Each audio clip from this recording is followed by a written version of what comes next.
औज़ुबिल्लाहिमिनश्शैतानिर्रजीम बिस्मिल्लाहिर्रहमानिर्रहीम। दोस्तों, इस वीडियो में मैं बात करूंगा मतलब फिर मरहूम आमिर लियाकत हुसैन की और उन हवाले से जो केस चल रहा है दानिया शाह के ऊपर, जो उनकी तीसरी बीवी थी।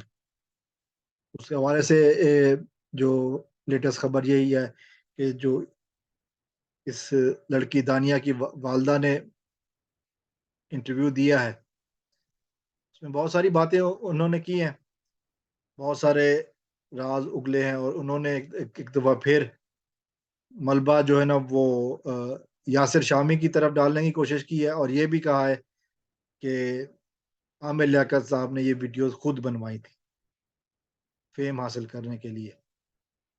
आमिर लियाकत हुसैन, जिसको फेम की ज़रूरत नहीं थी, फेम जिसके पीछे भागता था, और वो ऐसी नाज़ेबा वीडियोस के ज़रिए फेम हासिल करेगा। बूढ़ी औरत को झूठ बोलते हुए भी शर्म नहीं आती। यासिर शामी का मामला और है, यासिर शामी के प्रोग्राम में ये वीडियो दिखाई गई थी पहली मर्तबा और ये वो। लेकिन सोचने की बात है, ये दुनिया की कैसी माँ है जो अपनी बेटी से कहती है कि अपने हस्बैंड के साथ बेडरूम की तस्वीर वीडियोस बनाओ। ये दुनिया की कैसी घटिया बेगैरत नीच माँ है जो बेटी को इस किस्म की तरबियत देती है और फिर बेटी की वीडियोस जो है ना, बेटी की नंगी वीडियोस अपने फोन में महफूज रखती है। असल मकसद, और इस इंटरव्यू के दौरान जो तकरीबन 15 या 16 मिनट का इंटरव्यू था, इस औरत ने कम से कम नहीं तो 10 मरतबा जायदाद का नाम लिया। कम से कम नहीं तो इसने हर जुमले के ऊपर यही कहा कि जी जायदाद, जायदाद, जायदाद, रुपया, पैसा, 40 करोड़, 40 करोड़, ये इसकी औकात है। टके-टके के पैसों पर बिकने वाली ये बुढ़िया, जिसके कब्र में पाँव है अभी, बेटी की कमाई खाना चाहती है। वो बेटी जिसको खुला हो चुकी है, लेकिन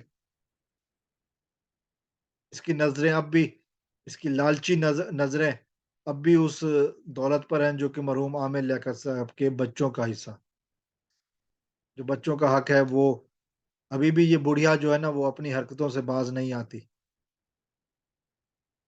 कमाल की बात ये है कि इसने जो तरीका चुना वो इंतहाई गैर मुहज़्ज़ब तरीका, जिसमें लोगों को ब्लैकमेल करके इस तरह पैसे बटोरना।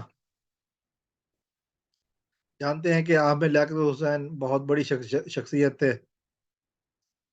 फिर उनके ऊपर ये इल्ज़ाम लगाना कि जी आमिर लियाकत हुसैन ने वीडियोज़ खुद बनवाई। शर्म नहीं आती इस तरह की बातें करते हुए? कुछ अरसे के लिए सही वो तुम्हारा दामाद था, तुम्हारी बेटी का शौहर था। इस तरह उसको तंग किया, इस तरह उसको ब्लैकमेल किया, इस तरह उसको स्ट्रेस दिया कि वो बंदा ज़िंदगी की बाज़ी हार गया। लेकिन इस औरत का लालच ख़त्म नहीं हुआ। फिर बेटी ने भी बयान दिया कि मैंने माँ के कहने पर ये वीडियोज़ बनाई, मैंने माँ को भेजी। तो एफआईए का फंदा तो अब तुम्हारी तरफ भी आ रहा है। इस बुढ़िया की तरफ अब एफआईए का फंदा आएगा, जो ये बताएगा कि जी इस बुढ़िया ने क्या कुछ किया।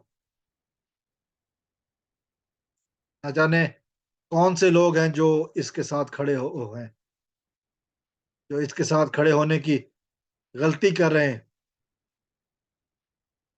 याद रखिए, ये मुजरिम वो कातिल सिर्फ वो नहीं होता जो किसी को तलवार, चाकू या छुरी या गोली मार दे। ज़हनी अज़ियत देकर जो मारने वाला भी कातिल होता है। और ये औरत, ये बूढ़ी औरत आमिर लियाकत हुसैन की कातिल है। आमिर लियाकत हुसैन के कातलों में शामिल है। इसकी इस नाजायज़ लालच की वजह से आमिर लियाकत हुसैन जैसा बंदा इस दुनिया से गया। वो आमिर लियाकत हुसैन जब सियासत में आए, लोगों ने पसंद किया। वो आमिर लियाकत हुसैन जब इलेक्शन लड़ने पे आए तो एक एक पार्टी के टिकट पर इलेक्शन लड़ा, तो लोगों ने उनको जिताया। फिर वो मंजर आम से गायब हो गए। फिर दोबारा कुछ अरसे के बाद मंज़र आम पे आया तो लोगों ने फिर वही मोहब्बत दी। उनके बारे में ये कहना कि उनको फ़ेम की ज़रूरत थी और वो भी इस तरीके से, पता नहीं ये कौन से स्कूल में ये बातें सिखाई गई हैं इसको। कौन से लोग हैं जो इसकी बातों पे यकीन करेंगे। अपनी बेटी को बचाने के लिए जितनी भी कोशिश कर लो, बेटी के साथ अब तुम्हारी बारी भी आने वाली है। देखेंगे कि एफआईए का शिकंजा कितनी देर तुमसे दूर रहता है।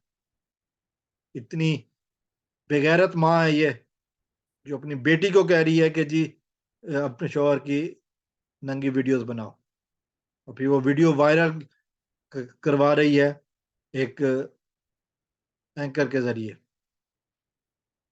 वजह क्या है, मकसद क्या है? पैसे बटोरे जाएं। सारे आमिर लियाकत के पास पैसे बहुत थे, पैसे बटोरे जाएं, अय्याशी की जाए। दुनिया का माल यहीं रह जाएगा। कफन में जेब नहीं होती, कफन में जेब नहीं होती, फरिश्ते रिश्वत नहीं लेते। अस्सलाम वालेकुम व रहमतुल्लाह।